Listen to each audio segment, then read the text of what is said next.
अमृतकाल इनका घोषित अमृतकाल है, अमृतकाल का पहला बजट इन्होंने कल पेश किया और उसमें भारी भरकम तरीके से वहां पर सब जवाब दिखाए गए अपने अपने अपने पूरे प्रदेश की जनता को। और तमाम तरीके की हम तो रेवड़ी नहीं कहेंगे, लेकिन घोषणाएं की गई, व्यवस्था की गई। लेकिन उन व्यवस्थाओं का अब तक क्या लाभ मिला है जनता को, यह तो अब तक दिखाई नहीं पड़ा है। और बहुत सारी प्राविधान इन लोगों ने किया है। एक लंबे अरसे के बाद इन लोगों ने निजी नलकूप को मान्यता दे दी है। निजी नलकूप को आपने मान्यता दे दिया, बहुत बढ़िया किया, लेकिन वो नलकूप लगाएगा कौन और उस नलकूप का खर्चा कहां से आएगा?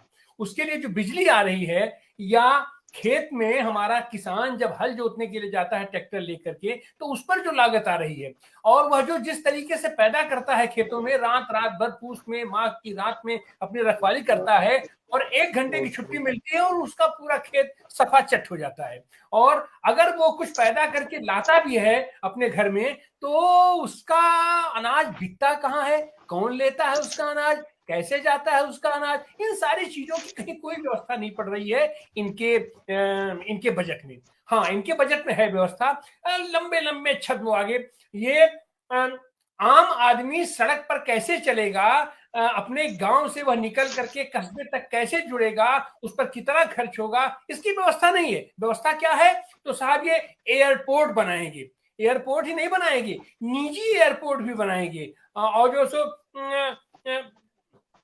इसकी व्यवस्था इन्होंने अपने यहाँ की है। अपने यहाँ क्या व्यवस्था की है? तो साहब मेट्रो चलाएंगे तमाम। ये मेट्रो ये जब से आए हैं तब से हम देख रहे हैं कि मेट्रो चल रही है। और एक मेट्रो जो लखनऊ में माननीय अखिलेश यादव ने उद्घाटन कर दिया था, उसके अलावा आज तक और तो कोई डब्बा चलते नजर नहीं आया। किसी फर्जी डब्बा पर ही बैठ के फोटो खिंचवा करके अपना कर दिए होते, जैसे मोदी जी अपना लाल किले पर अपना खड़े होकर के एक समय कर दिया करते थे। ये सारी व्यवस्था कहीं नहीं दिखाई पड़ रही है।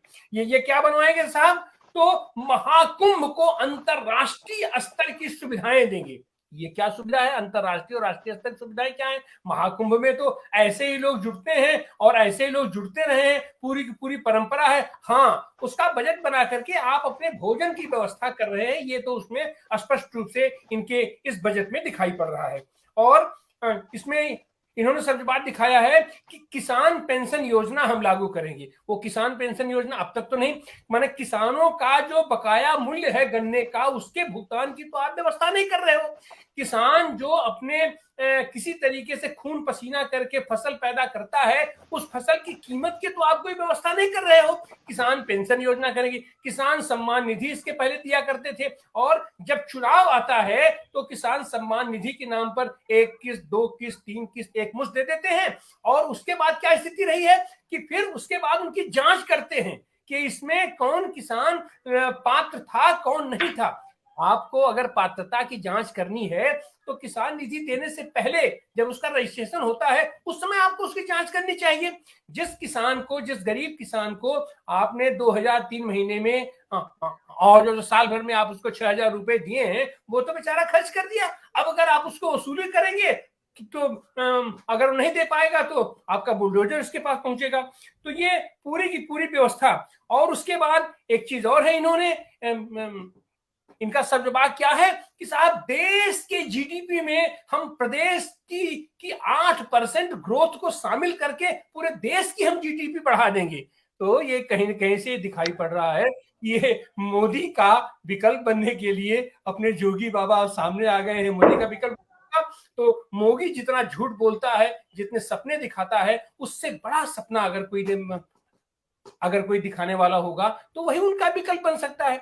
इन सारी चीजों के बीच में और सारे भाजपा के लोग, सत्ता पक्ष के लोग मेज बजा करके, नाच के, उछल करके इस पूरे बजट का स्वागत कर रहे हैं। और वहीं पर अपने प्रतिपक्ष के नेता अखिलेश यादव जी कल काली कोट पहन करके वहां पर उपस्थित हुए अपने सदन में। मतलब ये स्पष्ट है कि वो आदमी देख रहा है कि क्या कर रहे हैं, कैसे कर रहे हैं। और अपने प्रदेश की जनता अगर हकीकत बयान करने के लिए 2 लफ्ज भी अगर बोल देती है, अगर कोई गीत गा देता है, अगर कोई ये नफरत के खिलाफ अगर कोई मोहब्बत का पैगाम दे देता है, तो आपका खर्रा उसके पास पहुंच जाता है। तो इन सारे संदर्भों में ये जो बजट सत्र का बजट जो कल पेश हुआ है, उस पर चर्चा करने के लिए आज हम यहाँ उपस्थित हैं। हमारे साथ एक बहुत ही वरिष्ठ पैनल है, आइए हम उनसे आपका परिचय कराएं। इस बीच अर्थशास्त्र के विशेषज्ञ, राष्ट्रीय अंतरराष्ट्रीय और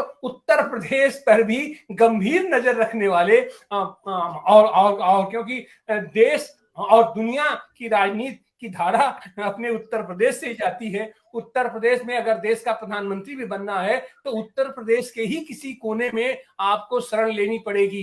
तो उस पर चर्चा करने के लिए हमारे पास प्रोफेसर अखिल स्वामी जी हैं। आपका हम स्वागत करते हैं, अभिनंदन करते हैं। हमारे साथ अजित कुमार सिंह जी हैं। आप कानपुर से हैं। एक जमाने में उद्योग की नगरी हुआ करती थी, उत्पादन का केंद्र हुआ करता था।